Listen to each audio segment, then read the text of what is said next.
Je vous l'avais promis, bienvenue mes chers téléspectateurs à London City. La Santé Groupe Kabogo est très heureuse de vous savoir avec nous.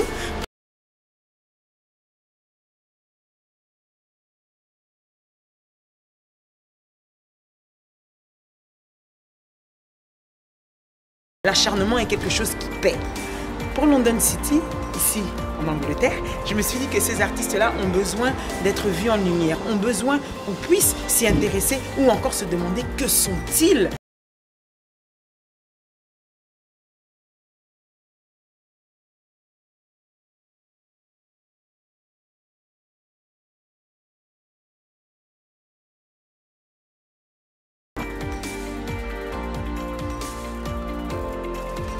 Ça reste entre nous, hein. N'oubliez pas, j'aime bien comment...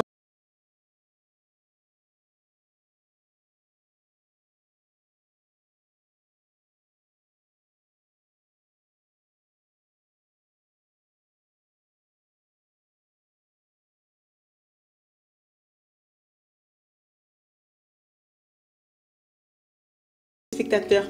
Alors il vous a fait rire, vous l'avez détesté, vous avez eu des fois envie de le... Mais comme il sait tellement comment vous tenir, je m'en vais directement le saluer car il m'a fait l'honneur et le plaisir de répondre présent à mon...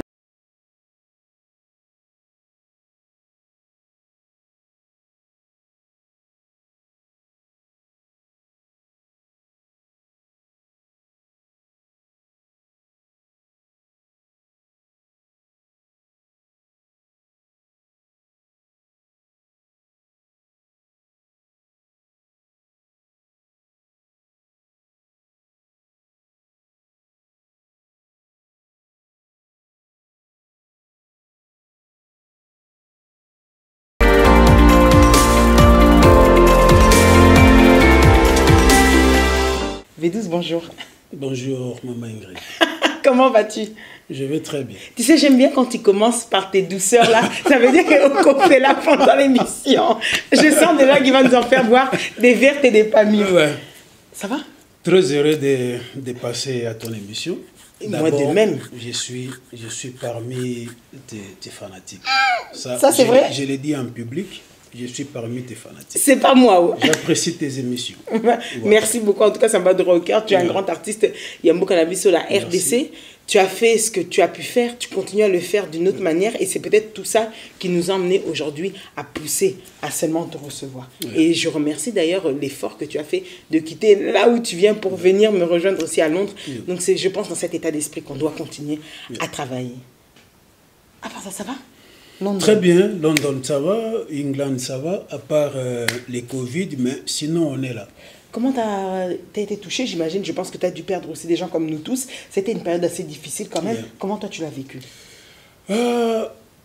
D'abord, parmi les gens qui m'ont vraiment affecté, c'était la mort du vieux Maître Paye. Oui. Quand j'avais appris que Maître Paye a fait la Covid, ça m'a vraiment affecté. Et ça qui mais passé. Ingrid, ce sont des moments très difficiles que nous traversons. Mais moi, j'ai dit toujours, lorsqu'on a eu les virus du sida, c'était pareil. Mais après, on va trop se ressaisir. Mais sinon, le début a été toujours difficile, on dit. Mais que les gens respectent les règles des barrières, je crois que trop surpassé, sida et bandagi boye par après, tu vas comprendre pour éviter le sida, il faut se préserver, soit il faut faire ceci, cela. Ben, Covid, je crois que dans les jours à venir, on a besoin moi solution, peut-être un vaccin, peut-être un vaccin, mais pour le moment, vraiment, on doit se protéger. C'est sérieux. On a distance, c'est sérieux. Très sérieux. Très sérieux. Et au-delà de tout ça, V12 Nabao, on a Congo Web Télévision, on a qui ça dans l'idée Congo président, on a oublié Chabani, et puis tout fait là qui beaucoup Chabani. Et donc, ils ont un moment difficile, mais banaki na minute au bazota là. Est-ce que vous avez un mot spécial, bah mon émission, déjà vas-y CP là. Bah fan, mais fanatique. Vous voyez que j'ai continué à vous faire plaisir, n'a qu'à tourner, n'a qu'à diffuser dans Digital Congo. Je suis là, le travail continue. Souvent, les gens disent, quand les artistes viennent en Europe, bayaka pona kokufa. Non, nous, on est là. On est là. Voilà pourquoi, naïna émission Maman Ingrid, pour vous dire que je suis là. Le boulot continue. Moussa les a toujours. On est là. Tokufite. Pour tous, on est cimetière. En tout cas, on est là. Après, ça dit vraiment, lelo, ako netball, ako limbolé, la biso, comment ekufa kate. V12. Au commencement était notre première partie. Comme c'est la première fois que je te reçois, il est important que les canabés tapent pour you. Comment babota mela yangwana? Non, non, non. Nom de baptême. Vrai nom Zali Pichou. Les intimes m'appelaient Pichen. Ça écoute bien esthétique. Yeso qui esthétique. Faut muto ayemi kati. Mon nom c'est Kwanzambi. Mon prénom c'est Pichou. Mais connu sous les sobriquets il y a V12. Né à Kitambo, grandi à Kitambo, tout bandi misala na Kitambo. Donc voilà. Moi j'ai commencé le théâtre en 1993. 1993. 93. Pour nous les Français. Wana en troisième secondaire. Na bandi. Et puis chose grave Ingrid, j'avais osé. En 93, je ne sais pas, ceux qui n'ont pas 20 et quelques, ceux qui ont 19, 17, allez-y comprendre, à cet âge, nous avons créé un groupe. Nous avons osé créer un groupe Loningisa. Et quand on a créé un groupe Loningisa, j'avais pris Saïsaï. Puisque moi et Saïsaï, on vivait dans la parcelle. 20 ans de vie commune.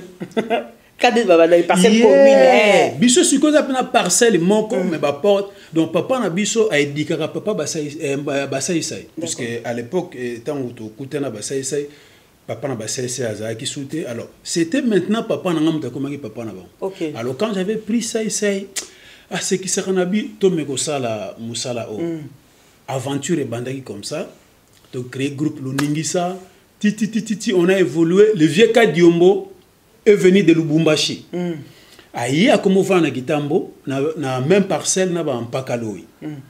Alors le vieux Kadombo a créé groupe. On lui dira non mais il y a un jeune V12 qui a un groupe ici à Kitambo. Pourquoi pas Kozoaye? Né aïe ko monanga ngasko yo ba c'est à l'époque charisme n'habité ngana ka président ndeni na kikota pa mu. Ba ça ba kiminga. Bango ba kepa Kadiombo. Non, biso to lingi to le kana TV parce qu'à l'époque nous on ne passait pas na yaba na mamba TVT. On jouait que na ba école, to bano ça ba spectacle. C'est vraiment des animations culturelles en vrai. Culturelles. On ba kepa Kadiombo. Fin de paix, je m'étais dit ngabi, oh non mais nazara na rêve moko il faut na yebana. Makambo nazana ngo na faire exploiter yango et bima batu ba mona mais si on a vendu na ghetto, ça ne va pas. Il faut la région de Kadiombo. Alors, Kadiombo est vice-président du groupe. Quand même, voilà. On a évolué avec Kadiombo. Ok, trop vite. On a tout dit, on a une explication. V12, pardon. Mais c'est la nanou. Là, justement, pour moi, suspense. Voilà. Au commencement. Là, vous êtes jeune, que tu allais à l'école, je te remets dans les 12-13 ans. Quel comportement tu avais à l'école? Très calme. Un enfant timide? Je ne parlais pas. Timide. Avec des amis? Non, non, pas assez d'amis. Ok. Ingrid, moi, je grandissais sur une reste Tambola. À l'époque, na moni bana basi ba vendre 3-4, na changé nzela. Yeah. Oh. 12 ans, 13 ans, 14 ans. J'étais trop timide. À l'école, parfois, maître na biso bande ko benga peut-être ba bengi mama ba tout na maman est-ce que vous vivra est-ce que azaka na ba problème mama bitete ye ti azaki na ba 5 ans à l'ubakate calme na ndako soki na vani na vandi quand il y a batu boni je suis deuxième il y a famille il y a 11 enfants. Donc ça, bah oui, il y a les bossos. Yeah. Bah ils ont responsabilité à ça. Il y a à Paris et d'automatique n'a salué en passant. Que nous saluons. Il y a des nabiso à Liboussé puis il y a les autres. Vous avez un des non non il y a d'où d'où on a pas na commissaire mon gars. Si les lois n'azaka d'où na beta raté même moi, si on a moni moi nazo lela, nazo ka souci. Allez-y, comprendre pas tresser rabino sou. Si va tresser moi na souki à moi si azo lela. Faut na déplacer na kende, nazo ka muté ma passe. Voilà, donc on a collé bon, calme et doux. Ouais. Sans déranger. Et justement alors comme tu étais comme ça à l'école. Donc, j'allais te demander ton rapport avec les filles, monsieur, c'est comme un qui m'a bassi. Donc, au draguer, nous surtout en tout cas, nga na yeko koyeba ko draguer bassi na âge ya ba 21 ans. Donc, allez-y comprendre même Ingrid. Nazaki servant de messe, une église catholique. Ouais. À l'époque, j'ai dansé sérieux. Donc, toujours bien à la messe. Mais il y a des filles, sur le moninga, mais V12, on appelle V12 alors, on a aussi appelé théâtre. V12, mais nga soni, ceux qui mettent Cécilie, ba fille, ba lunga, ba pesa ngambote, nga mutu na se, nazo bata, manazo ka soni. Na bandi ko draguer, ke koye ba ko draguer à l'âge de 21 ans, 22 ans. D'accord. Et puis, il faut y avoir des dragons, on a bêti, batuli solo, bah, on sait comment casser. Faut y avoir des dragons. Il y a des sungabisokas. La deuxième version,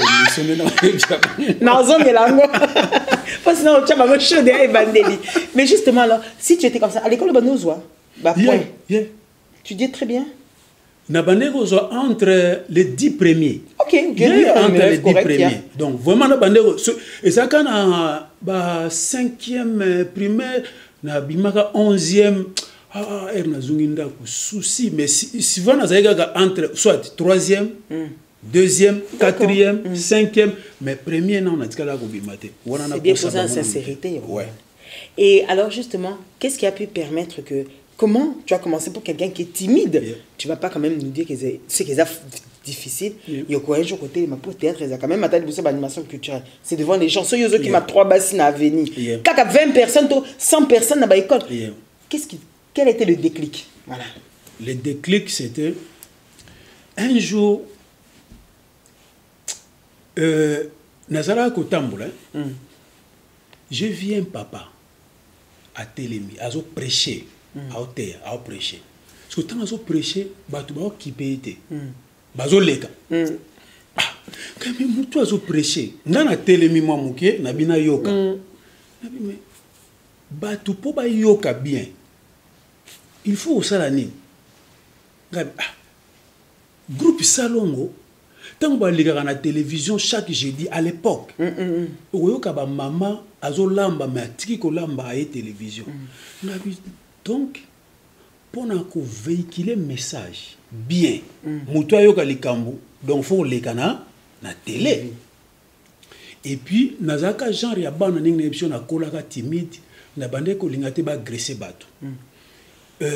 Nalaki mutumoko j'ai conseillé beaucoup mais quand ni tout ça qui bana miki wana nabi bon seule voix et ça peut-être na sala cinéma nazala devant bato na télévision peut-être makamona bana koloba et banda ko édifier bato au lieu que na loba ngona balabala boye tetande titato bazo kana bango yete alors nga fona leka na télévision et puis à l'époque tant nazokola j'aimais le ballet mondial.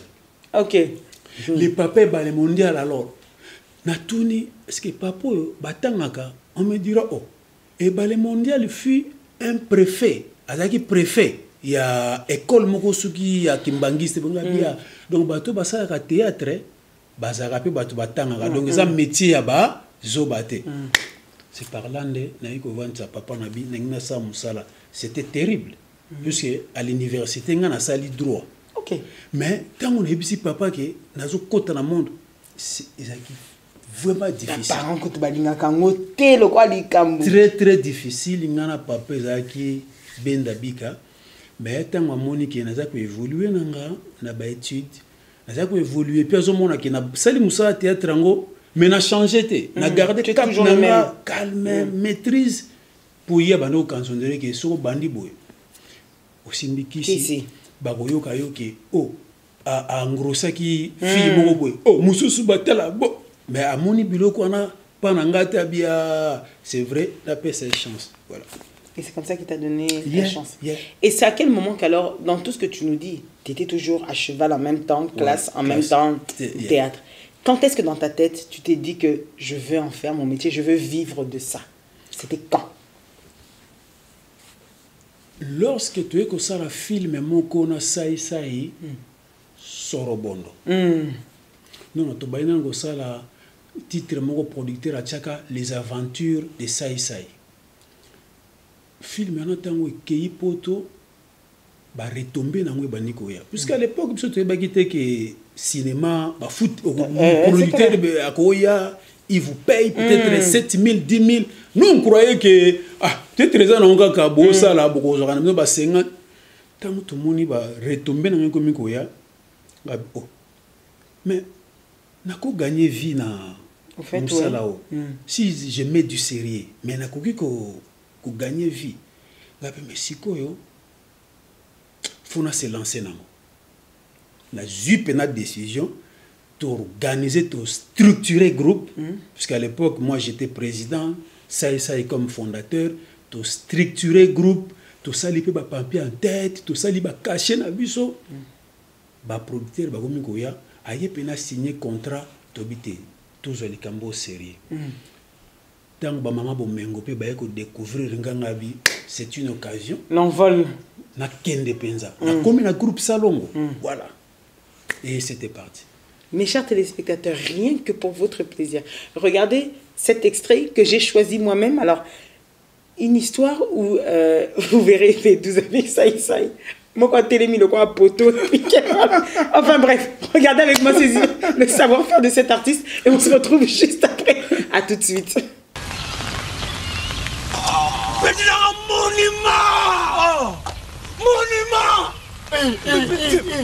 Monument à la kawate. Tu as la kawate. Pas poser, composer. Fais la poser. Dérail, costume. Monument bonheur de mon athée.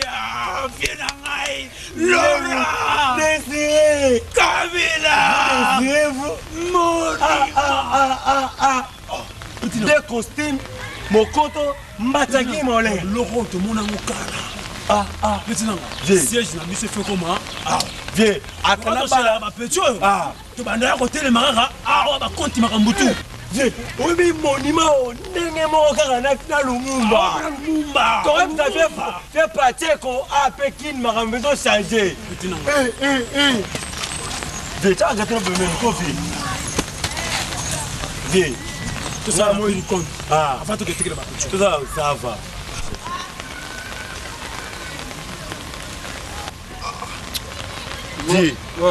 Comment on compte un gâteau, puis n'a pas si vieux. Ma mère Florence, on a des gâteaux. Pas libérer la canala. Voilà, c'est d'accord, pas Tcheko. On a 10 gâteaux. On a des gâteaux, on a Kabila, petit chèque. Comme un gâteau, Kinza.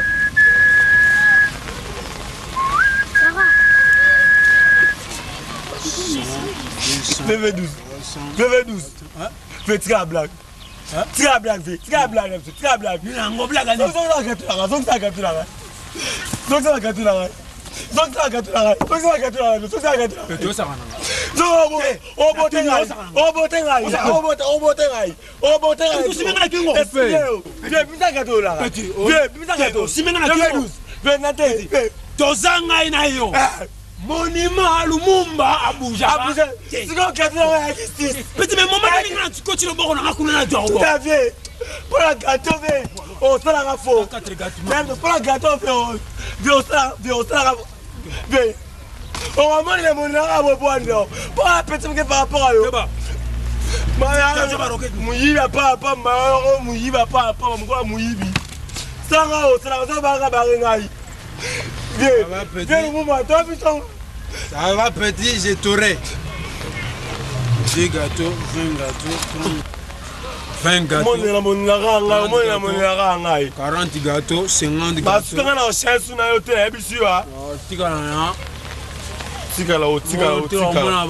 Sept, 6 gâteaux, compte directement. 2, 3, 4, 5. Moi, mon appétit, je me suis dit, j'espère la fois, faut que tu respires là. Faut que tu respires là, bien. 3, 4, 5, 6. Voilà, on a aïe. Aïe, aïe, aïe, aïe, aïe. Donne des gâteaux. Donne des gâteaux. Donne des gâteaux. Viens nous montrer avec un petit naveau. Ah, viens, viens, petit petit n'a rien dit gâteau, tu as 8 tu vas dire. Mais fais le bomba. Allons voir un thème mondial. Oh, non, donc attends. Petit. Putain. Petit. Non, c'est la mort, hein. Pour le mettre à petit. Petit moukier. Petit n'a reçu. Nous avons fait le moment ici. Viens nous montrer un gâteau. Mais pour gâteau de Bungi, il y a un gâteau. On s'est dit, on continue, il faut place sur la qui, on va gâter Bungi. Viens, des gâteaux. On s'en a rien, petit awa, pré-awa. Mukola muhimu, mukola muzoba. Masone mnasuna ngana ya bisio. Masuka. Manka des gâteaux. Beta ngana ya bisio. Benga bisio ngana toka bwani. Ngana toka bwani ya bisio. Même place dans un gâteau. Oh!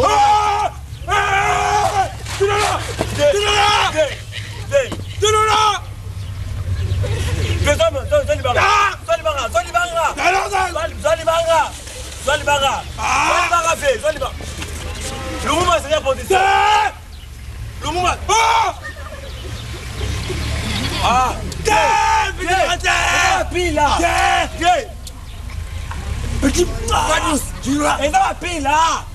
Le monument ne change jamais de position. Oh! Oh! Oh! Incroyable mais vrai! Petit! Que papa va tirer à sort, raison à bon. Ok. Viens! Ah, tu as que filmer mon numéro de Zobina! Attends, Bina, ma coin, Biko! Petit, non, non, mais ça, la maté. C'est là! Petit! Viens! Nous avons la kin, mata! Bendangai! Mata! Attends, Ah! petit! Nous avons la kin! Voilà! Jamais petit idéologie fait ça là. Mon image changera position. T'es. Soit ça prend un vrai monument. Petit. Yo ça n'a tombé au tchak. C'est là. Ah, Yango, voilà. Bon là petit. Tiens, c'est un monument yo. Petit. Sera moutou. Et Geba. Bon là ma casse au Eba. C'est pas un monument. Et Geba. Ma, tchayi mungu. Baka yango pena. Oh, t'es. Attends, tu vas bâtir ma rançon. Tchayango vie. T'es. Viens okima tumbaku. Okima. Viens le mumbo okima tumbaku. Ya solo. Oh. Baka yango pena. Ako tumbaku. Bendango pena. Lilo santi. Encerclé. Viens, zale maele kuna. Viens, soza monument tie. Loba.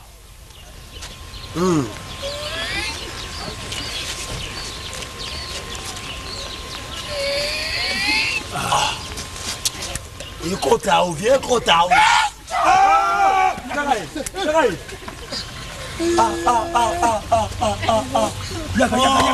Mataka sikozaki mata.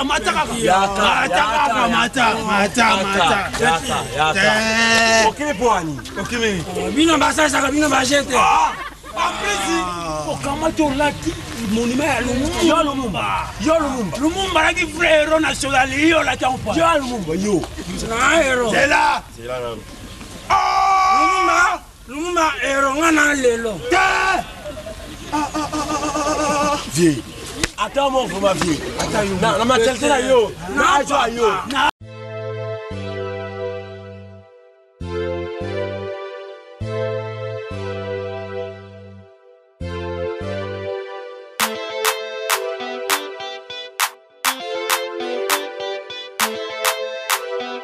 Meriba Hotel, un cadre idéal pour toute catégorie de personnes. Ici chez nous, les clients eurois, avec 2 chambres et de luxe, 2 appartements avec Wi-Fi et un ordinateur portable à votre disposition. Une salle polyvalente pour vos fêtes, conférences, réunions, etc. avec une climatisation impeccable, une piscine pour vos baignades et vos barbecues. Un service traiteur haut de gamme est à votre disposition pour toutes vos manifestations. Savourez le plat de notre restaurant. Chez Meriba Hotel, avec un service taxi, votre transport est assuré. Kinshasa Gombe, quartier Sosimat, avenue Guémena numéro 3. Cordial bienvenue.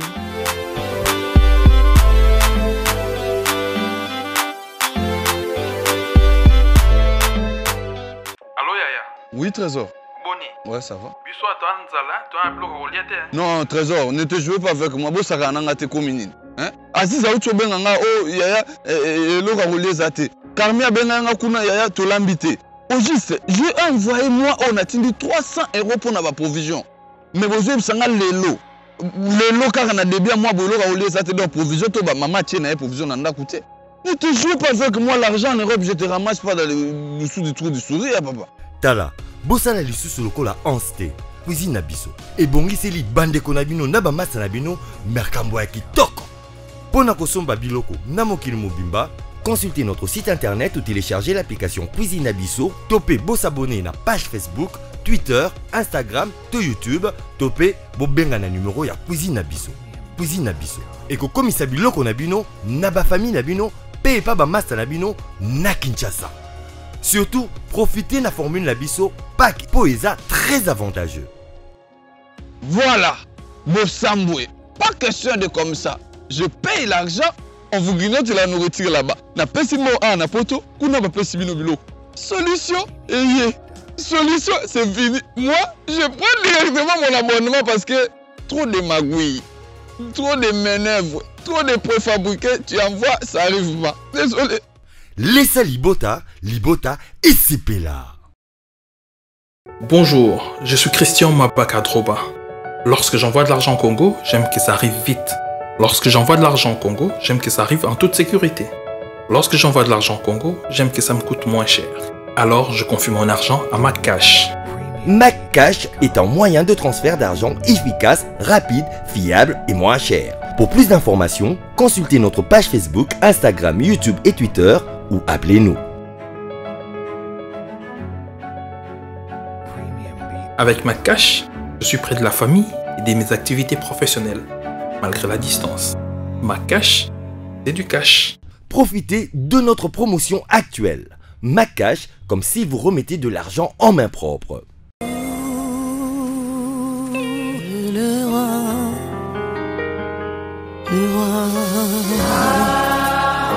Son nom c'est Jésus, il est le roi des rois. Son nom c'est Jésus, il est le roi, le roi.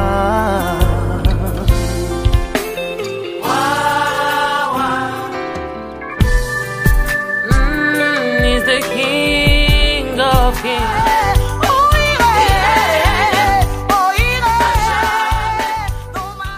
Et voilà, je pense que vous avez ri avec nous. Les 12. J'espère que vous allez l'aise. Na kamuka kande image autobimisa. Wana ça te rappelle ba début na biso. Souffrance. Ma casse et moi on est dans l'image. Ngana sai na zoe ba mukoro moko na beta lisolo yo. Tozoke ne luka ba producteur moko. Mama Bénédicte na papa Pacheco na pesi bango mbote sika bazali. Oyebi ke Ingrid tozaleka na mbongo muka mukenga na sai ba sérieux na kin ozoba ba fula oui ba car moko boyaka to komi na Gambela o bango ba no vanda yolo parce que pouvoir voyager faut que tikela bango cassette ba bimisa biso na poto. Comment vous Gambela ba transport ya te fula moko pene ya ba te si batonda ngana c'est to diembeli ozomona esika to je vois l'image ouais parfois les gens disent que bato basimbi kisi oyo mbongo akisi non mais les gens ne savent pas qu'on vient de loin les sacrifices tout ça vraiment c'est toute une histoire moi ça to diembela na fula de Gambela jusqu'à Yolo et puis tant que nanzela Il y a un enfant, moi, Monica Bani Basaranaka. À l'époque, Bana Basso, Moni Odiembeli, moi, moi, na fimbo. Alandanga fia, kulanga fia. C'est avec la l'histoire, on a dit, on a ben Micho. Sotan a fia kolinga, na lobby l'autre côté, na kanyi mutema. Fula keye, après 20 minutes, na pemi na TSS ngabi, ah, bana miso si yango ba kufa ko ke de la na buti boyo kufi, oyebi makambo sali de po beti papa. Sai eloke bomaye kabi me presi ba beta kio kala on est de côté après 20 minutes 30 minutes ndoye ko lobanga bité na lingai nanu na mwana ngo akoza na ida ko fiakula mutu fimbo asimbi bongo si maboko lembaka na koya.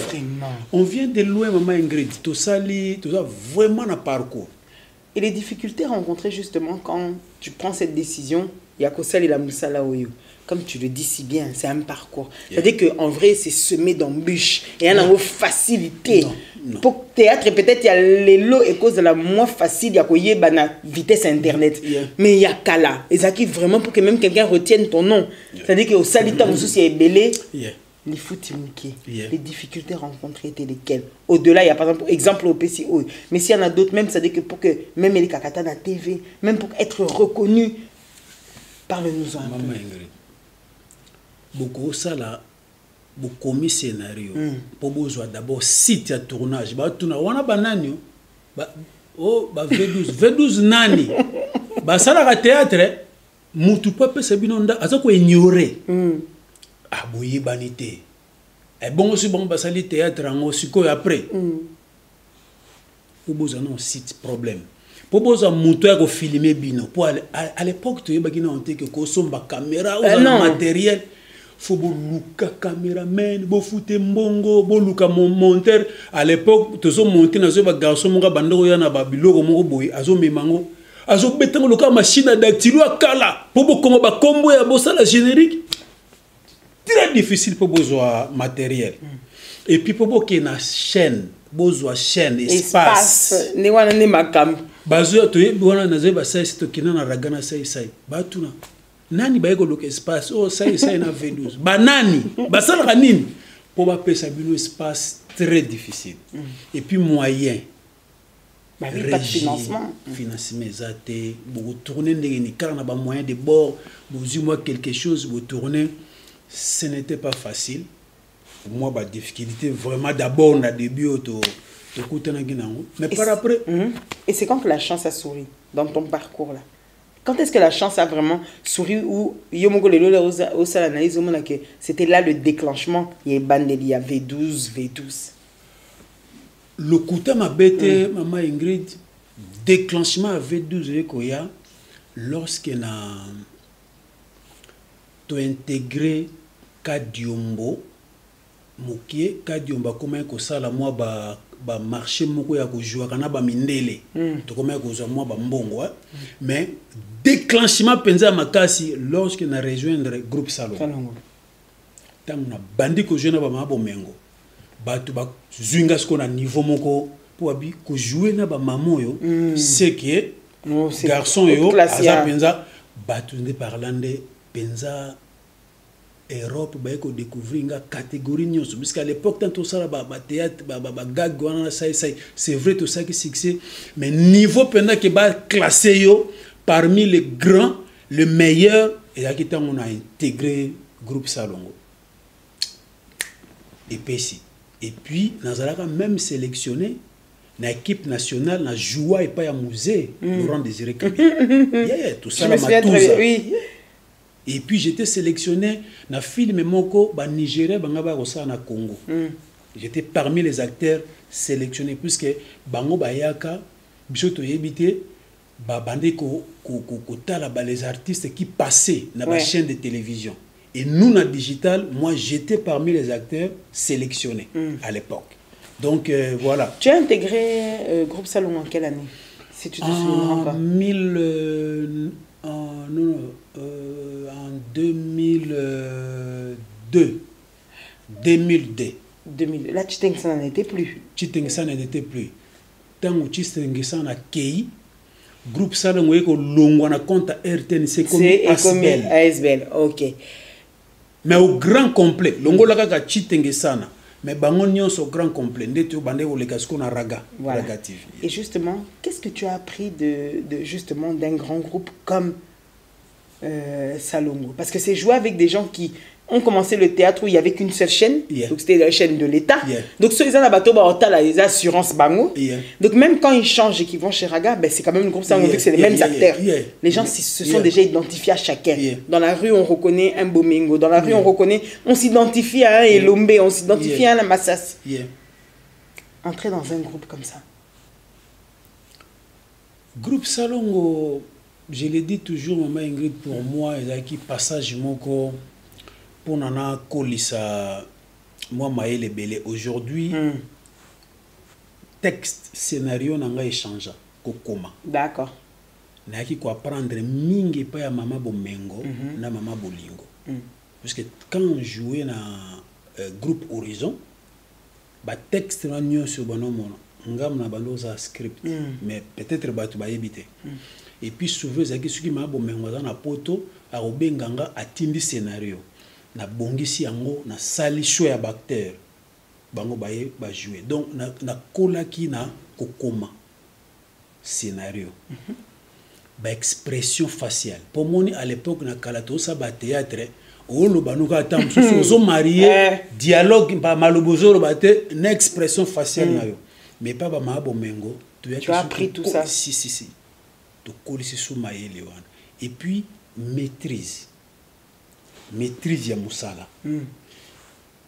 lelo ba jeune belé lelo o ba osala succès lelo la plupart ba zanga o ba benga maîtrise o koza na succès ningini mais succès na soko yebi ko canaliser ngote ko créer lango chemin yo o gérer yango ce qui succès comment gérer yo. C'est fini. Des bandades. Bisous qu'on a groupe Salongo. On vous apprend à garder le cap. Tu vois que maman Bomengo a vendu, papa Doudou a vendu, papa Kwedi a vendu. Yo sabu zo bande. Yo bando ya sabu zo bano na ndenge. Directement oza ko copier batiti na bango. Oza ko copier bango. Tu vois? Yango moni lelo. Tisiko quand les gens vous voient non type azali puisque outi na école moko ya munene mais chez Kadiombo tu vas prendre spectacle sur scène théâtre to benga théâtre budon boza na salle ba tu ba vandi boza ko agrémenter soirée wana tu vas prendre un pas Kadiombo. Est-ce que c'est quelque chose, beaucoup de gens disent que c'est quelque chose de difficile. Comment ça se passe pour essayer, dis-nous un peu ça, comment ça se passe Védus pour pouvoir essayer de faire rire des gens qui sont là peut-être dans l'attente d'un autre, ou bien d'un show, ou bien de quelque chose. Il faut se qui s'abattent. Wana penza, Maman Ingrid, ezali one man show, ezali, c'est pas tout le monde qui a one man show. Il y a un moment et puis bateau basala ka one man show basaka comédie, au monde a bango ba inspiration si la ka moi mingi noki. Pourquoi puisque et c'est chaque jour il faut s'inspirer. Chaque jour il faut ya na eloko ya sika oyoke tango beti batu basiki puisque oyeko sekisa batu oyeko kotsa batu na mawate par rapport à télédramatique oko kumba batu zo changer batu batiti oko komisa yo memie na moi choc o memie na suspense o memie mais one man show du début à la fin oyeko mbale batu baseka eza facilité. Donc ça quelque chose, il faut vraiment oser na mutumoko s'inspirer ka mingi, tu crées au créer ka mingi et puis il faut yoka ka mingi oza mutu ya lito ya libanda. O yoka ka ba masolo ebele, o yoka ka ba makamususu libanda, o yiko ya o composer pour comédie pour ko créer comédie yo mo. Et ça nango te mo créer comédie moko boye oye o beti pe batu baseki. Il faut être fort en impro. Improvisation, donc il faut vraiment improviser. Si on a une improvisation, on a la one man show. Mais toi, tu sais le faire. L'artiste, il faut être polyvalent. Peut-être que tu vas découvrir un one man show. Na salarango beaucoup plus, mais pas médiatisé. Na à Bruxelles le 16 octobre pour agrémenter une soirée. Mais la soirée, on va agrémenter, accompagner ma one man show. C'est clair. Je l'ai fait. Donc c'est quelque chose qui vous sert en fait au quotidien, Au en quotidien, vrai. yeah. Et au-delà de ça, est-ce que tu penses aujourd'hui, tu vas nous aider, est-ce que tu penses que pour toi, pour nos comédiens, même si on dit que c'est un don, est-ce qu'il est quand même important d'avoir eu, bon, toi on peut dire que on peut se servir de ta formation au sein du groupe Salongo, puisque c'est une école aujourd'hui. Mais il y en a d'autres qui n'ont pas bénéficié de ça. Et il y en a d'autres qui sont passés, par exemple, par c'était quoi, l'Académie des Beaux-Arts, ou à l'INA encore. Tu penses que c'est important d'avoir au-delà du don un... Mais Ingrid, c'est très important. Mais aujourd'hui, si tu vois des artistes américains, mingi souvent, aza artiste cinéaste, mais au moins il y a la catch, aza peut catcher. Donc l'artiste à cause de karaté qui aza artiste non. Tu peux être un artiste, mais au-delà artiste, au peut développer métier mususu likolo na yango. Parce que normalement artiste ngana lobaga aza lokola après nzambe za artiste. Puisque l'artiste crée, ko créer œuvre d'esprit, donc oui qu'on sera capable ya ko sala makambo belé. Allez-y comprendre au cause de la médecin te ba pese rôle, faut ça la médecin. Karma au comme médecin. Mutu azo tala yo, azo mono soute V12 pichu, mais azo mona médecin. Karma ko comme président de la République. Moutazo mono sous V12 mazo mona président de la République qui m'a incarné rôle. Donc artiste a une facilité à couvrir makambo bien esprit nae. Puisque yango to vivaka. C'est ça. Tu vois? Oui. Donc à quoi ça la makambo belé. A une facilité on a parce que incarner ba différents rôles obseto salaka et ça le ko ezo komisayo mutu ango oyo zate. Mais tu peux comment? V12. Il y avait eu l'arrivée des Nzonzing dans le monde des théâtres. Vous avez eu des étapes, il y a eu les salons, après salons. Il y a eu les Nzonzing, après les Nzonzing, il y a ce qu'on a maintenant à l'Internet. Donc c'est-à-dire qu'on a changé de cap. Je reviens maintenant à l'étape des Nzonzing. Tu n'as pas été, si je me trompe, tu me le diras, mais je ne pense pas me tromper, tu n'as pas été trop dans les Nzonzing, mais au contraire, il y avait le groupe Horizon qui vraiment avait aussi trouvé sa place dans le Chaki Tito Fanda, qui avait trouvé sa place parce que les gens retrouvaient dedans, quelque part en vrai, ça découlait un peu quand même la logique du groupe Salongo. Et donc, de ce fait-là, tu as incarné le rôle d'un médecin, enfin, d'un enfant de riche, si je ne me trompe pas, c'était dans où ce qu'il est. L'enfant de riche qui, bah, du coup, n'avait pas étudié, qui payait ses études et puis qui payait les professeurs. Tu as incarné, et là je pense que pour moi c'était l'une des plus belles pièces, mais là ça ne reste que subjectif à ma personne, où tu as incarné le rôle où tu devais sortir avec ta propre mère. Nous sommes bantous, nous sommes africains. Je sais que c'était pour dénoncer. Est-ce que c'était pas difficile pour toi? Parce que je sais que au-delà de ça, tout ça, c'était pas difficile d'interpréter ça. Est-ce que c'est aussi ça, un artiste se surpasser, de faire des choses des fois qu'il n'imaginerait même pas en penser? C'est ce qui a fait de moi un grand artiste. Les gens disent que ah non, V12 c'est parmi les meilleurs artistes que nous avons au pays. C'est par rapport à rôle on interprète. Tu sais quand maman Bomengo m'avait dit V12.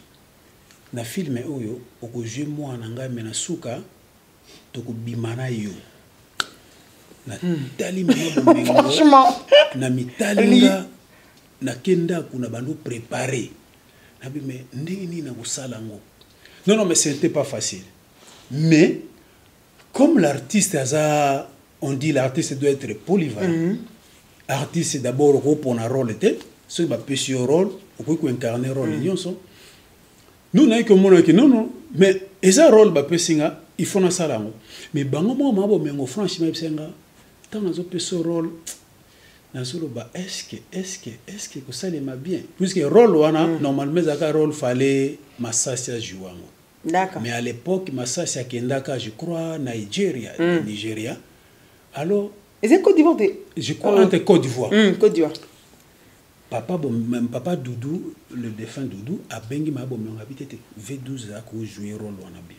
Parce que tant que pesque un rôle. Premier tableau, deuxième tableau.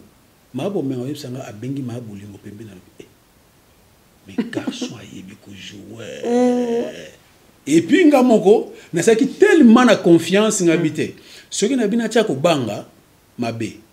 Il faut na lata rôle, na lata personnage. Et c'était parti. Mais sinon, bah début on a le groupe Salongo moi panique hein, exactement moké tu vois écouter na bateau yo monique yo bande ko tala na télévision bateau apprécier capé des grands ou yo ko jouer na bango dans la facilité. Mais sinon et bah prise na yo pour maintenant te dire que en vrai parce que tu es un challenger. Donc tu dois te dire que malgré bah ça va te bailler bah malgré ceci, je dois m'imposer. Yeah. Puisque ceux qui n'a s'imposé. Et c'était quoi ton secret? Ceux qui n'a s'imposé. Secret n'a pas vraiment n'a s'imposer dans le groupe Salon. Ils ont qui texte. Na yaki na dialogue moko kilo. Ceux qui va briefer yo. Tant on a ça sur scène, na zo bimisa maloba moko ya kilo. Yango esale que groupe Salon non. Mais les garçons azana no jeune mais na scène azo bimisa ba parce qu'à l'époque moni tobano sa ba théâtre ba dialogue ezaki te ke ba comme la bino dialogue boké nango plus impro so tant tozo ya toza ko improviser ozo loba mais bazo mona malobo ozo bimisa na age na yo o bango ba yebi oza nango ezo concorder te ba bité c'est que aza faut vraiment tout encadrer bien ndena ki ko koma parmi les metteurs en scène aussi à groupe Salon. Oui. On écrivait Mama Bomengo, Mama Boli. Qu'est-ce qui a fait la différence V12 d'être une personne non connu ou bien comme tu t'es connu avec Saïsaï, mais local et devenir le V12 qui quand il sort ça crée l'émeute, V12 appelle à poteau, code à poteau, comment on gère ce succès là quand on n'est plus au fait, quand on n'appartient plus à soi-même. Et ça c'est comme on a des décisions par rapport à mais l'homme se commis parce qu'il faut ça l'attention. Comment V12 a géré ça? Non, ce n'était pas facile, maman Ingrid. On a avoué. Il y a tout qui vient. Il y a qui facilité. Et surtout, depuis on a appel, biso to bano se plena usko. Bengu. Ce qui font les autres les latés à poto, ozo kama be. Mais sikoyo et comment mutu passe na zo sayo ki ozo donc ozo mona mais na début les gens appelaient mais tellement que tu bané qu'on a conseil mingi ba maman Bomengo bazaki déjà une expérience ba so ça bien moi na maman oyi comment raboy les femmes viendront les gens viendront vous proposer bouke simba kisi ngana zoé ba l'époque ton na sali succès na Congo na sali film mon la fille du sénateur na ultima tongé il y a un monsieur aye à Prochenga abinanga V12 au moment où on a taillé, au moment où on a bien joué na TV, au moment où on a joué bien, si on a bêté la lumière, au kotonga ba immeuble comme si on a mal à liboso na yo kaba ko biso ke si ba bêté la lumière, na moni le ko satana. Do etela mbena lo meneka au nom de Jésus le mo liboso nanga. Mais na yo ki na ko bêté la lumière, aola ksenga moni nga immeuble nanga yango wana. Yaka na ko bêté la lumière, na bêté la lumière, succès oza nango. Mais lumière ya yo moko kaka na ko activer ngo mwana yego sala. Donc tozo makambo ba proposition ya donc succès ko yelo makambo belé. Mais il faut ba ko gérer yango. Biso to gérer ki succès wana to gérer yango malgré que ezaki facilité malgré que ba tentation ba e wana ezanga kate mama wana ezanga kité. Ba mona mobali mulai boy. E wana ezanga kité. Hein? Donc tentation. Mais la code quand même. Quand tout le monde pendant qu'il va tenir surtout baza autour, baza ko envier bino. Il y en a plein qui s'identifient. Ba code yaka en embuscade dans des bandades des oyaboye. Besoin image bino ba comédien peut-être pas quand je dis pas yo mais ça dit des comédiens. Besoin ba image ya ba tout qui cherche forcément muto za na poto moi ça za na poto. Atinde yaka bango image ba gigolo. Image. Maintenant, comment toi vivre au milieu de tout ça?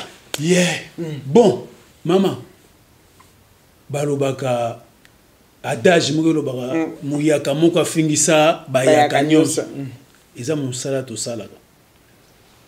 Ba o nyonso au-delà de tout batu bakoyi koloba pona biso ba artiste mais batu wana kaka bayeba ko catégoriser batu. Ba momoko bayebi. Bayebi ke na domaine oyo ba onde ba champion na domaine oyo oyo te Batu baye. Fanatique ba moment balo. Baye bi place ba omoni ba biso. Ba Hervé Aurore le majestique. Baye bi place ba classe ba biso. Biso doza classé le gola. Maman lo banana gâté. Après ba Ange Gabriel on dirait biso.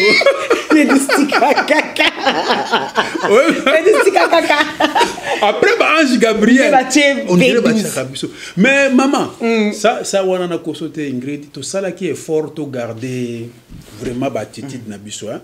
Moni makamsu to ba pour faire rire faire plaisir na batu mais sinon malgré la tentation yaka tout ça qui est fort to garder quand même cette personnalité to garder yango to bunga penanzela to za ba être humain erreur cause à la main ba erreur makasi o ba msusu basa batu basa ba erreur makasi mais biso to ça l'effort ça la pendaka ka erreur moy ya mike o ba ko pardonner na bango yo ya mike ya on ka biso to ça. La concurrence, comment elle se gérer? Parce qu'au-delà de ça, chacun doit quand même sortir le meilleur de lui-même. Il faut quand même oser Bakata. Tu n'étais pas trop Nzonding. Tu me diras d'ailleurs pourquoi. Mais dans la concurrence même, Ata Oza dans Nzonding, mais Bao y a Nzonding, Bao ça succès. Bino na horizon, Bao ça succès. Nous surtout na poto, donc Bapel Ning. La concurrence, elle se gère comment? Moi, j'aime ça. Ngana linga bilo ka bongo yeye. Maman, ngana linga bongo. Yé amati et saliope.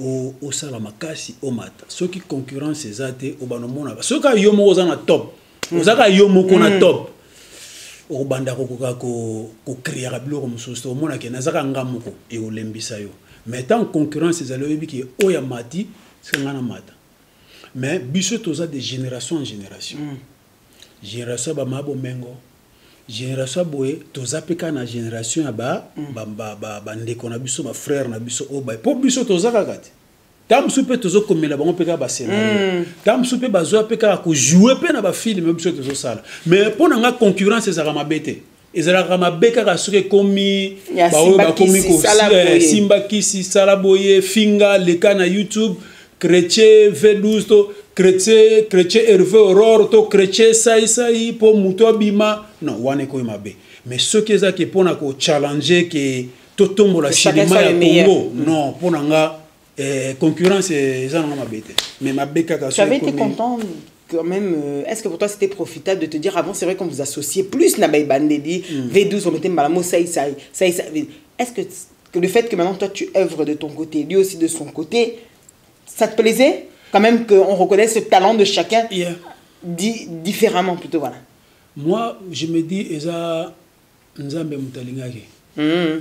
Puisque tu vois tant on a sai toye ko zasu esika moko te iye a peli ngana peli iye moka lobango lelo a prise c'est qui musalo ezalaki ya biso pozo mona ngana keboe na évoluer na ndenge nanga yo kei ou évoluer na ndenge na yo voilà donc parfois séparation ezaka moi pas si mais ya biso mutu na mutu a évoluer na ndenge na ye professionnellement parlant a évoluer na ndenge na ye voilà. Pourquoi tu ne fais pas les Nzonding? Non mais les Nzonding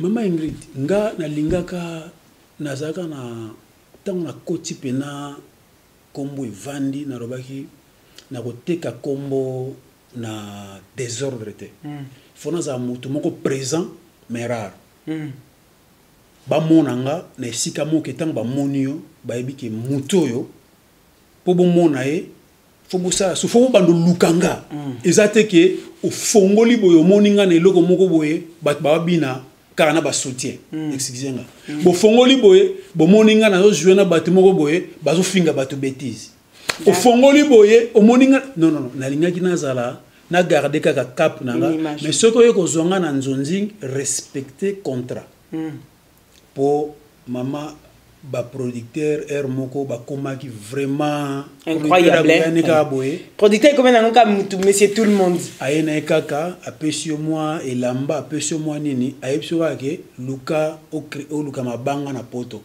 alors biso déjà na joie na salongo na Joana Kadiombo na ça ba spectacle devant ba président de la République na ça na groupe nanga moko océan yo ko yebisanga ke na jouer pour pesanga jean non donc ce ko yé na pesio contrat au tangi faut na foot avec 12 combien au 500 surtout yo kani na yé na jouer na ça qui na vraiment état d'esprit wana yango moni na ça qui pas trop nzonzing so mwenga na nzonzing c'est que producteur il avait a ça qui peut respecter contrat na yé na jouer.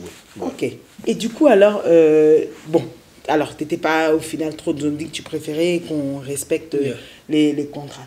Mais quand un groupe boza qui n'a groupe boza qui bien na ba Bikonzi Karine Pala Defante Mosolo Mouya tout ça boya qui lisuko kabwana na ba son ebimaka peut-être au sunga biso mais na mona pose en moi tendance ya ta so côté ba non le baquet c'était Mama Bomengonde à Panzaka groupe avec producteur Emile Zola. Que s'était-il réellement passé? Non, ce n'était pas Mama Bomengo, non.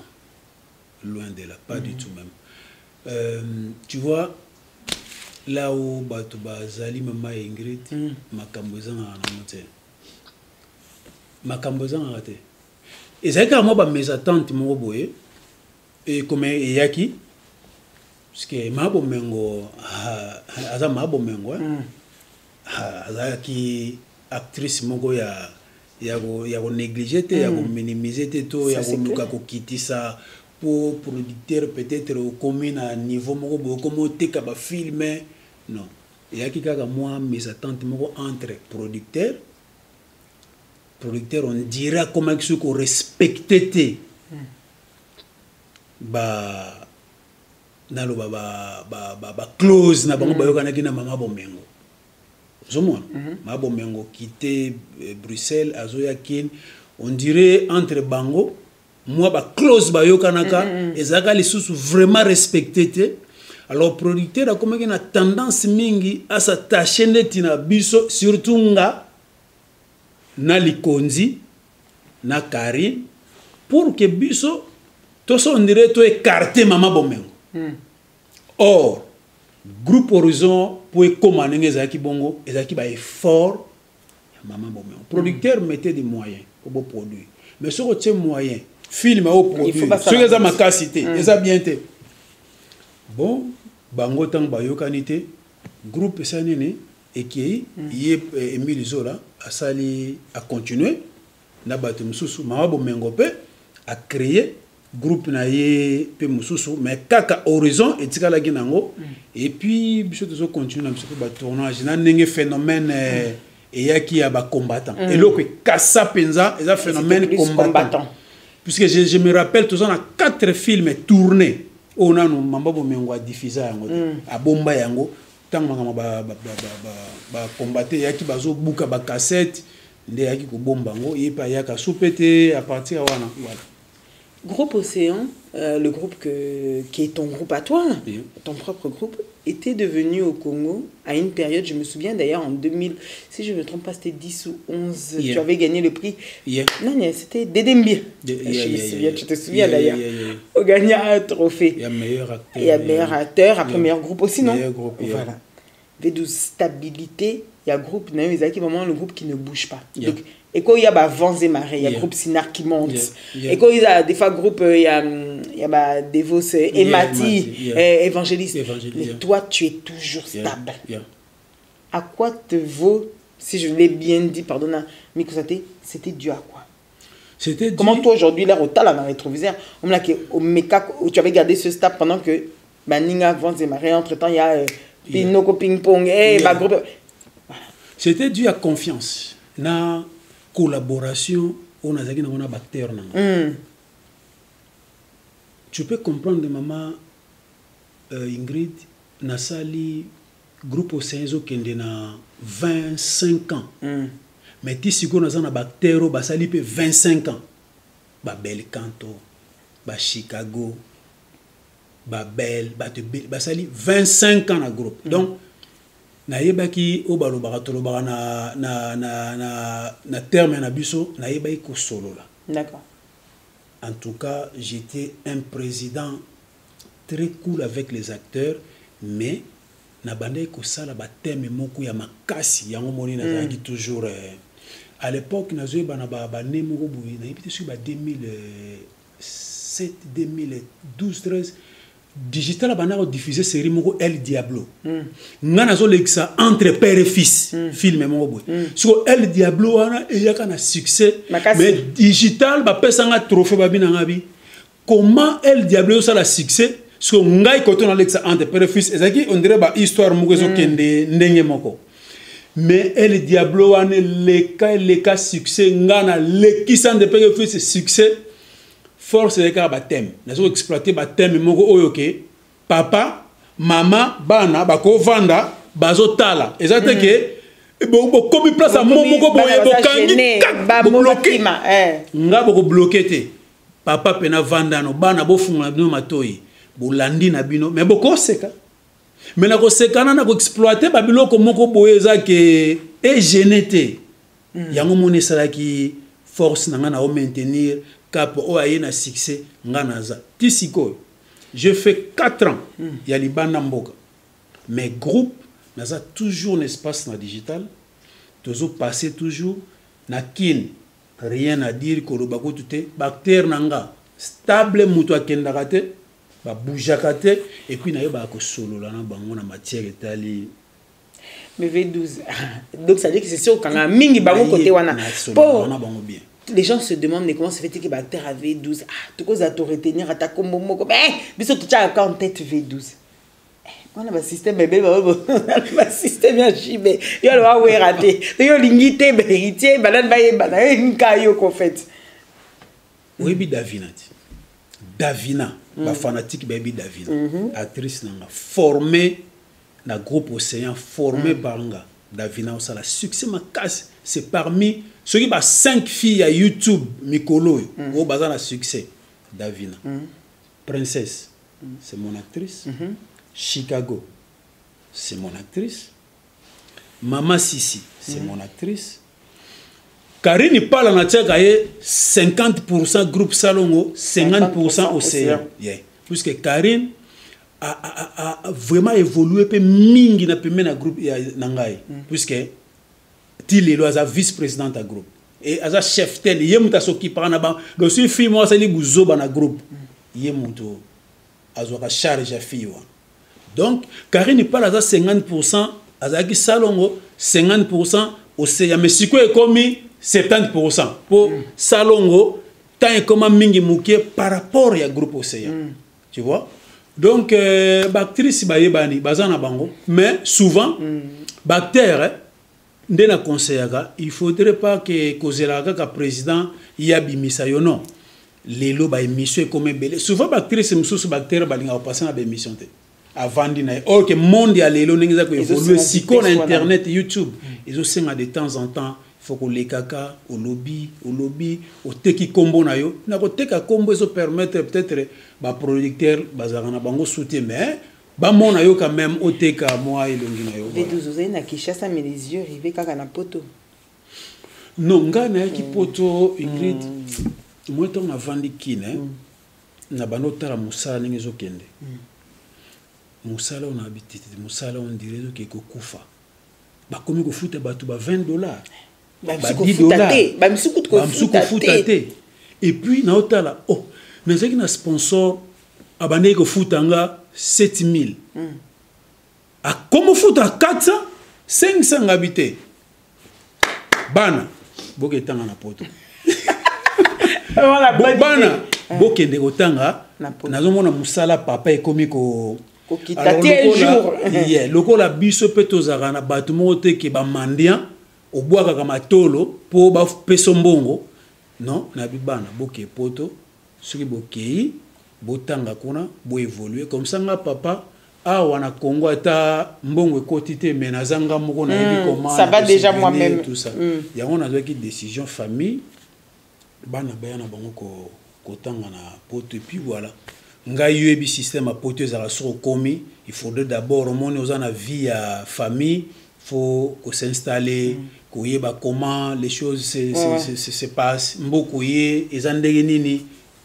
Voilà, moi tant ou mais j'annonce déjà bientôt nazokende Congo bientôt na opé sa date mais bientôt wana siko zoli na yo to ko kende ka ski to zoli comme il est visiteur na ça non awa na otanga je fais le cinéma ici en Angleterre na otanga cinéma OK na bano kende ka peut-être Congo moni groupe ezali famille pe bazali ba parents bazali papa maman bazali ba acteur bazo zelanga ça fait longtemps pe to monana ba monter et puis d'autres business puisque en dehors pe il y a théâtre moi ma kamsu pe to sala ke ezali OK il faut pe na landela mo mingi mais sinon na kozala mingi à cheval awa Congo puisque tokola lisa misala te mais nazala pas cheval na mboka na yo na ya pe France mingi Belgique na ya pe mingi. C'est bon. Et donc par rapport à ça, donc aujourd'hui maintenant j'aimerais écouter ton analyse. Qu'est-ce que tu as remarqué toi en tant que professionnel, toi en tant qu'acteur du même métier?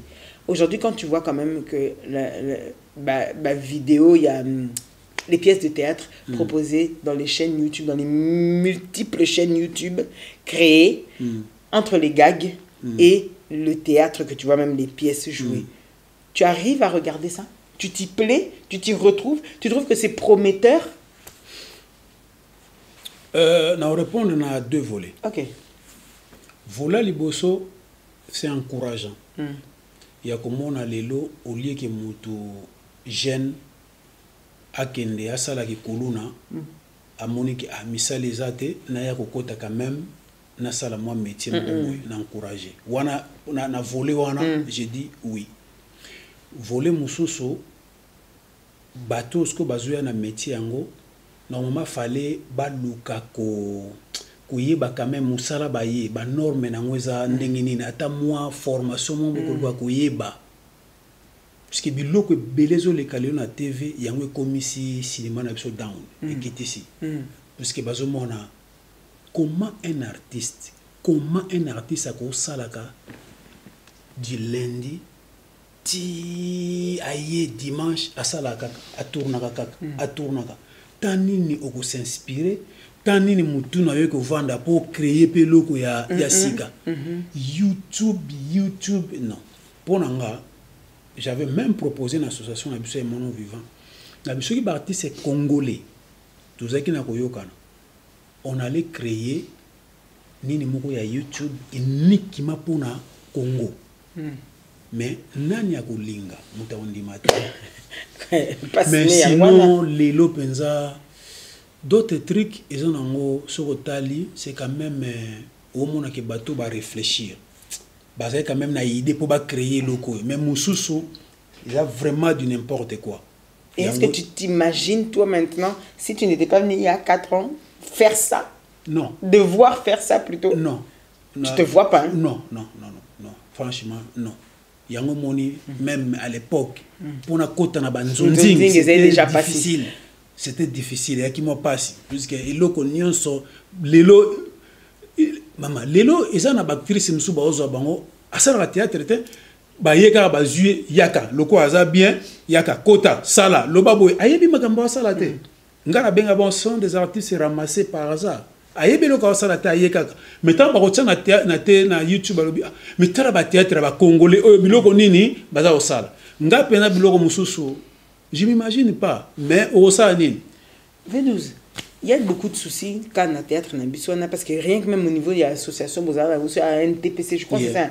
Donc, déjà même là-bas, déjà ça ne s'entendait pas tout le monde. Tiens, vous avez un président qui est toujours là parce qu'au final, nouvelle élection, bref, et Zalakate.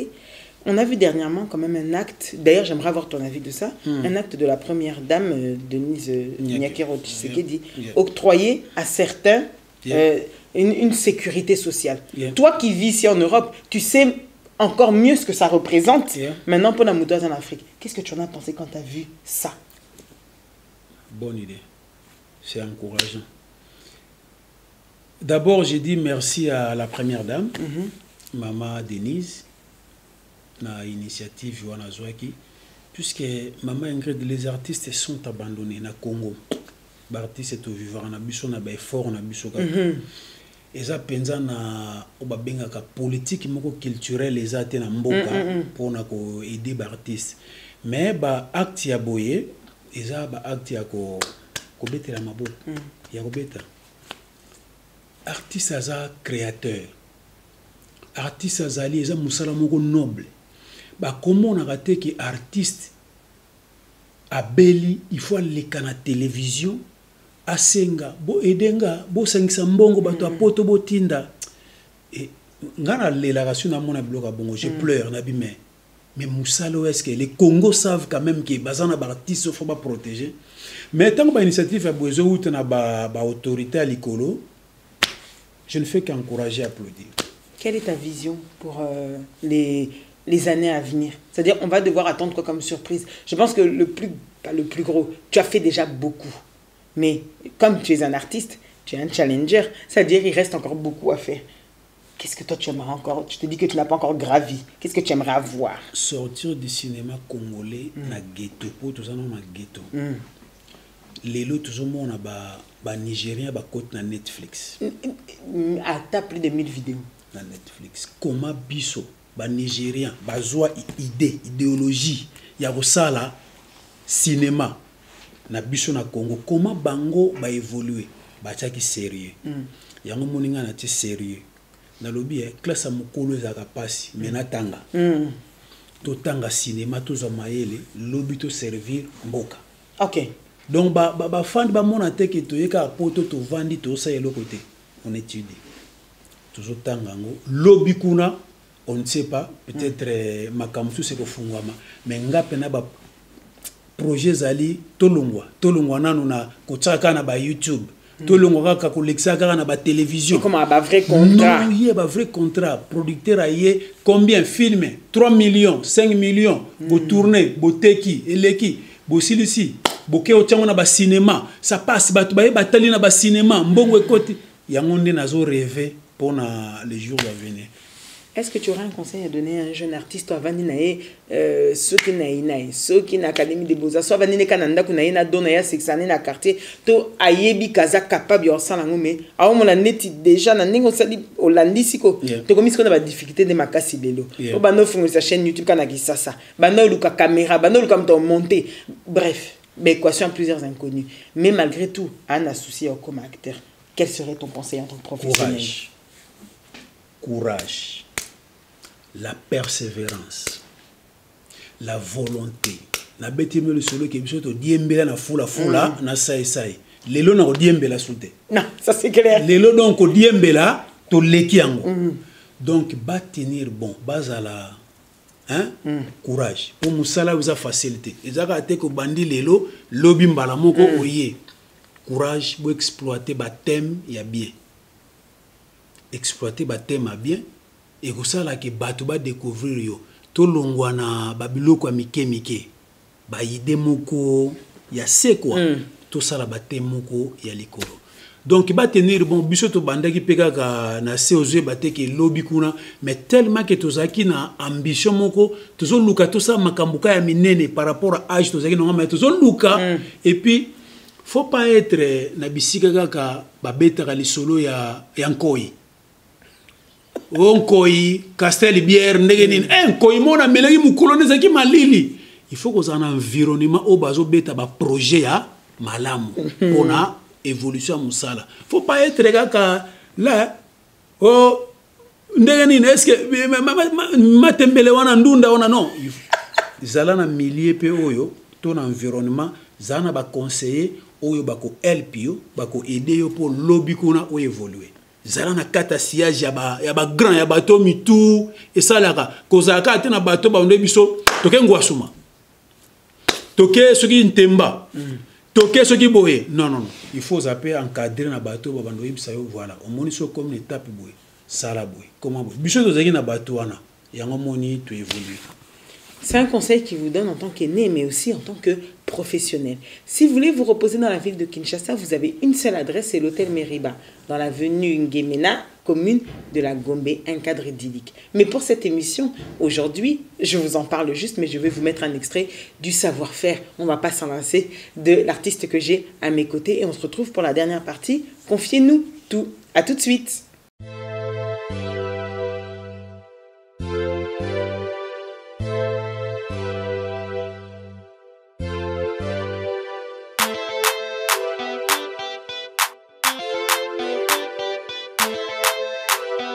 Meriba Hotel, un cadre idéal pour toute catégorie de personnes.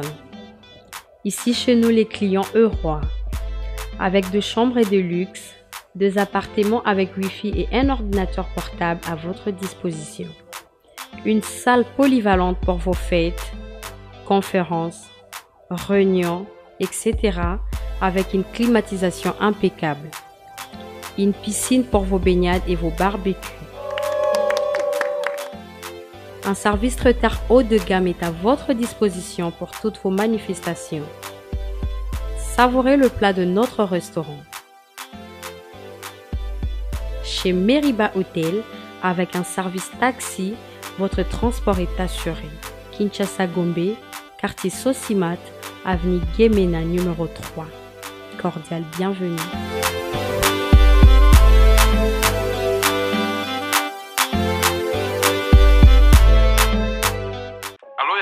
Oui, Trésor. Boni. Ouais, ça va. Biso toi nzala, toi un bloc au liate. Non, Trésor, ne te jouez pas avec moi. Bo saka nanga te komini. Hein? Aziza ucho benga nga o yaya lo ka roleza te. Karmia benga nga kuna yaya to lambite. Au juste, j'ai envoyé moi on a tindi 300 € pour na ba provision. Mais bozo bisanga lelo. Lelo kaka na débia moi bolo ka roleza te donc provision to ba mama tie na provision na ndako te. Ne te joue pas avec moi, l'argent en Europe, je te ramasse pas dans le dessous du trou du sourire, papa. Tala, bosala lisusu lokola anste, cuisine na biso. Ebongiseli bandeko na bino na bamasa na bino, merkambo ya kitoko. Pona kosomba biloko na mokili mobimba, consultez notre site internet ou téléchargez l'application Cuisine na biso, topé s'abonner na page Facebook, Twitter, Instagram, to YouTube, topé bobenga na numéro ya Cuisine na biso. Cuisine na biso. Eko komisa biloko na bino, na ba famille na bino, paye pas ba masa na bino na Kinshasa. Surtout, profitez de la formule Nabiso pack Poesa très avantageux. Voilà, Bossamboué. Pas question de comme ça. Je paye l'argent, on vous grignote la nourriture là-bas. Na pesimo a na poto, kuna ba pesibino bilo. Solution, solution, c'est fini. Moi, je prends directement mon abonnement parce que trop de magouilles, trop de manœuvres, trop de préfabriqués, tu envoies, ça arrive pas. Désolé. Laissez Libota et Sipela. Bonjour, je suis Christian Mapakadroba. Lorsque j'envoie de l'argent au Congo, j'aime que ça arrive vite. Lorsque j'envoie de l'argent au Congo, j'aime que ça arrive en toute sécurité. Lorsque j'envoie de l'argent au Congo, j'aime que ça me coûte moins cher. Alors, je confie mon argent à MacCash. MacCash est un moyen de transfert d'argent efficace, rapide, fiable et moins cher. Pour plus d'informations, consultez notre page Facebook, Instagram, YouTube et Twitter ou appelez-nous. Avec MacCash, je suis près de la famille et de mes activités professionnelles, malgré la distance. MacCash, c'est du cash. Profitez de notre promotion actuelle. MacCash, comme si vous remettez de l'argent en main propre.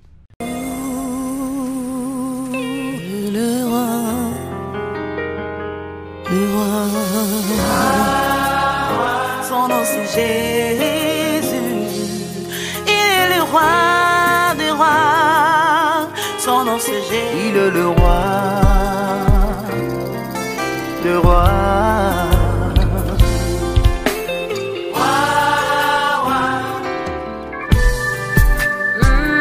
He's the King of Kings.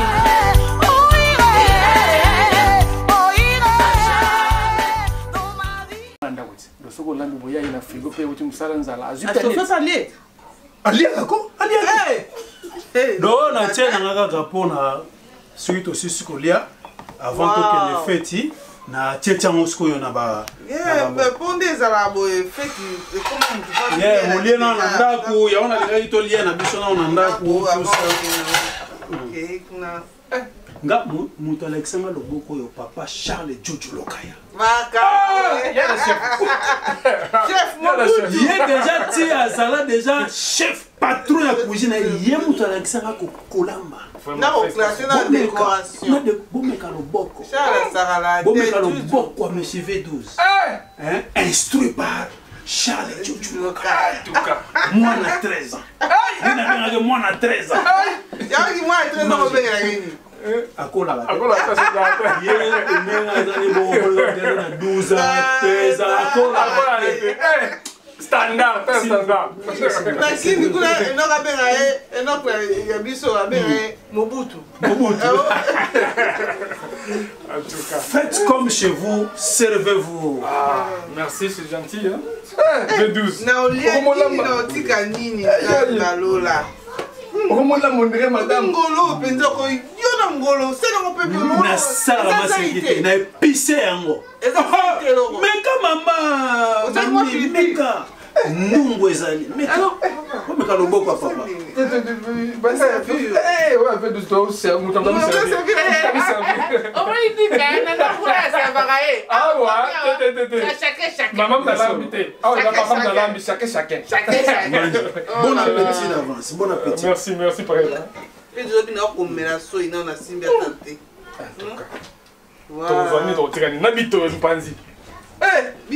puis ma course est pour là. Nalobi, tozwa Anita Okuka. Avant que ne fait tozwa Anita. Ouais, tolérant tozwa. Yeah, Bazana Ibrahim Chombo le millionnaire. Bazoze la biso. Et belete. Eh, le mot a fait du faux là, il faut. Eh, vite comment malade limbo, ne monte pas na YouTube té. Té là YouTube. Ya YouTube. Bon, on se dit déjà mais ça na kolamba chaque jour na nda. O ça soni. Faut lamba. Ya oza na expérience papa Charles Juju. Expérience école na ça na choix. C'est servi hein. Merci. Les alliés Manoko Fritz pour hier ouais. Oh ça va fourchette. Deni, pour là c'est bon. Tom. Confiez-nous tout. V12. Quand tu n'es pas au travail, quand tu n'es pas en train d'écrire, quand tu n'es pas en train de... Qu'est-ce que tu fais de ton temps libre? Et bien, hobbies. Football. Nake beta bale. Ah, yomo ki na beta. Ngana beta bale. Na beta pe bale. Football. Na linga mingi football. Ah, vous aussi continuez ça la mukanga? Non. Ah, au cinéma, na c'est plongé dans le cinéma. Mais, bah, temps libre, bale. Football avec les enfants. Bale kaka, bale. Soit na kei so na ebisho bo seka. Luwa kaka. Diemba, na kina kosala ka diemba. Yesu na bana. Mama bon musalo tuzo sala. Mo fo komaka eloko mo zo sala pour elongolo ata makanisi pour ko koma eza très facile, eza très difficile. Mais sinon football, battant na libre football, soit na kenda pe na lambaga. Yesu na créer ba ngana za ko sai pendambo. Sai lamba ni bomona sai. Ngape na créer ba recette nanga, mingi so ba recette na créer ya biso, ya mboka, ya biso ba Congo. Pour moi je suis mu Congo. Na ko créer lo pondo alimbondo. Na ko créer lo pondu ba benga pondu ngwangula ba Congo si ba landa ba yebi. Ya ngwangula eza pondu ba lamba soste. Mais ba kalinga yango. Ah, ba tolamba yango pe. Et tu dis bien je connais. O kalingi yango ngana sala yango. Na yebi o sala yango pona ba no mona koko na biso nga bando sala yango. Donc no izani. Ah na ko lo bango. Est-ce que funa lo bango? Ah, ba ko ya ko lambela ngango yo ka lambelinga ngo balekisi siko gukoleka nona lingaka mayebo mbinzo otie mbisa ko kawa lambi ona mwamba muni ba mayebo na matoi ba matoi tsa kru sozolia j'adore ozusko likayabu muntsamba otie pembeni ozui safu na safu. OK, d'accord. OK. Moi je suis Mukongo. Mukongo. Si tu dois faire une autocritique, défaut no moko miye bakana yango, na qualité no moko yopo miye bakana yango. C'est vrai que c'est difficile, yango la ben yango autocritique. Défaut, je suis trop bon. Bon, c'est pour y avoir des fois facile. Défaut ni suna kolo. Colérique té. Défaut ni na kolo. Colérique, oui, on a zarapé. Bon, on a zarapé colérique pour vraiment linga biso baté. Un peu colérique, mouké, mais gentil, doux. Mais défaut ni na koloba. Ah, est-ce que la cause a un défaut ni na koloba? Nous bah belo bombi, t'as dit comment le camou? Bah défaut pena, on a un bon tonton la sainte, un bon tonton. Un bon tonton. Qualité. Qualité. Tu as un bon tonton, boy. Rassembleur. Ah, c'est pas soigner. Rassembleur. rassembler. Voilà, c'est bon. Il a la qualité. Une blessure inoubliable. Vous avez l'homme ça là passe au coco nimbis tête au coco bossa na tête plutôt. Ouais, mais dommage qu'il n'a pas le bon. Ah, là, Nazara vraiment choqué dans les Cameroun. Il y a ma casse au cause de la idée. Olimbi ça choqué vraiment. Yeah, puisque j'ai pris, j'ai pris. Hier, j'ai pardonné. Facilement. Facilement. Facilement. Ça, je te dis la vérité, facilement. Si j'avais une baguette magique, c'est Marie qui n'a pas mais la personne a bien, Pichou exauce un vœu là tout de suite maintenant, ce serait lequel?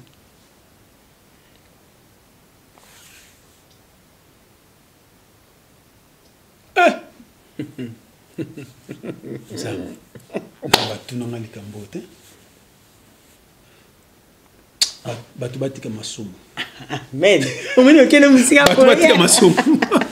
Kala ba panto ko mana biso nyonso ba saint batika masumu. Na yope. Nanga pe. To mususu Congo to longwa na pasi. To betika ka boy tant nzam donc batu nyonso na Congo souffrance sili. Batu ba omolia bien, makamno se komi bien, ba politicien bazo tika ko soa na bango na bango donc to komi pena ko vivre le roi na Jérusalem. Jérusalem moi nzambe ya oyote. D'accord. Tu nous as donné ton plat préféré, tu nous as dit est-ce que tu as un papa comment? Cool ou sévère? Cool mais strict. Strict. Strict na kolandela bana par rapport ya ndenge na lingi bazalela. Côté on a strict. Pour biso to koli bongo, papa koli sa biso bongo strict. Biso to koli moi na osa ngana kité ndako ya ba parents à l'âge de 19 ans. Mais déjà na commis majeur, mais papa na biso ibsanga 18 heures au lit ndako nanga. Okoza libanda te. Donc yo koza libanda te na ba erwana ndako to respecter yango sali ki to koli na ba certaines choses que tu n'as pas strict na éducation pour na bana mais papa cool gentil.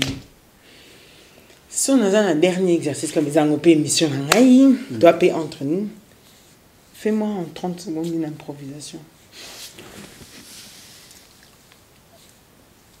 Oyebi ke nazobeta bango lisolo Ingrid ba maman faut bokeba photos à la prudent oyebi ke maman moko na ndako azali ko vivre na mobali sotanga vivre na mobali bazaki na ndeko na bango ndeka mobali azaki aveugle ndeka mobali avanda kasko wana te jour moko papa azalaki te maman uti na ye douche ndako na yeti aye na ye na esuni na nzoto mama yazane na salon aza kokiusa mafuta na ye azopakula mafuta na ye calmement po eza ndako na ye ayoka kaka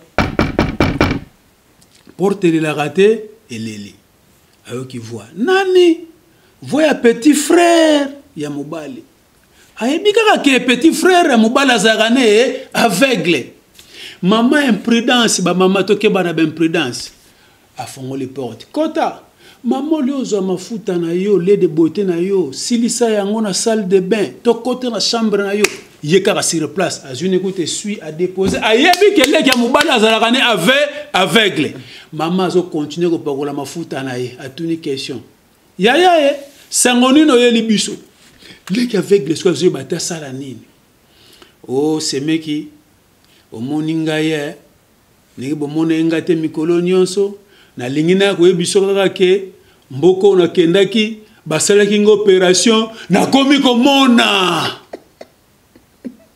allez-y comprendre a komi komona sikoyo yo mwasi ya yaya basale nini bamoni yo ke ba via moto ko changer lobby eza ba circonstance ko yeba te yango na vi photo za la kaka prudent bona eza le qualité ya kanda.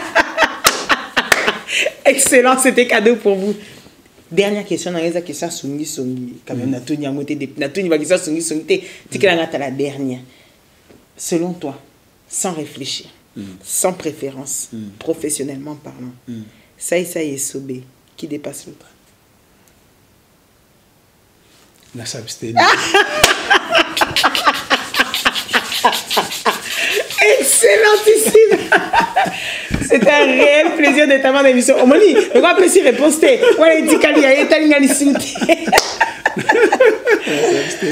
C'était excellent de t'avoir. Je te remercie beaucoup. Tu nous as déjà dit ce qu'on peut retenir de toi. Tu as dit que Kinshasa, bientôt, mon PC Bango d'Atité. On aimerait savoir de toi qu'un jour, tu as tapé dans Netflix, c'est encore plus que Netflix. C'est-à-dire que Bakoso Mabiso, na BBC, na Bino, na TF1, na Biso. Donc, en fait, grandir dans le travail. Ce qui m'a s'est retrouvé dans Maloba. Oh, ça, na o Maloba, o V12 à lobby, lelo. J'aimerais qu'à ta émission, Mobimba, Bobenda, ta elo, moko. Prenez un truc.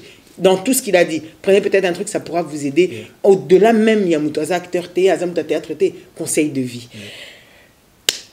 Remerciement, Nayo, copé ça. En tout cas, j'ai dit un grand merci à mon ami Hervé Aurore, le mannequin, le beau gars de London. Hervé, merci à toi. Je salue ma famille, je salue mes amis, je salue le groupe Océan. Je salue mon grand frère Yendalinga Mabanga Mingi. Et dans les distributeurs automatiques, na peso mbote sikozali et batino subalinganga mon ami Likonzi, Mouya et tout consort, ma maladie, tout le monde na peso bango mbote. En tout cas na ko boka pena mingi te. Mais ko bossé ni mutu moko. Ngai d'abord na fan na yo. Na peso mbote malgré que na plateau na peso mbote sikozali. Je te salue. La Sainte, je te salue. En tout cas, merci. Je pense que vous avez passé un réel moment avec nous. Je remercie toutes les personnes qui étaient avec nous. Hervé Aurore, malheureusement, ne veut pas venir dans mon émission. Il faut y aller spécial pour aller à Merci à toutes les personnes qui nous ont suivis. Martine Thier pour ce beau crâne, un gros bisou à toi et à tous ceux qui apprécient le théâtre, à tous ceux qui apprécient les bonnes choses. Restez connectés sur Congo Web Télévision chaque samedi à 20h. La rediffusion le mardi à 12h. Vous pouvez suivre aussi cette émission sur Africa Plus 243. Je salue Alissa là où il est pour la post-production. Et merci aussi Alissa. À Ingrid Kabongo TV. Continuez de vous abonner sur votre chaîne YouTube que vous aimez tant. Et puis n'oubliez pas, mes chers téléspectateurs, que tout ce qui s'est dit ici, dans votre émission, avec la sainte Ingrid Kabongo et V12 Kwanzambi restera entre nous. Ciao, ciao.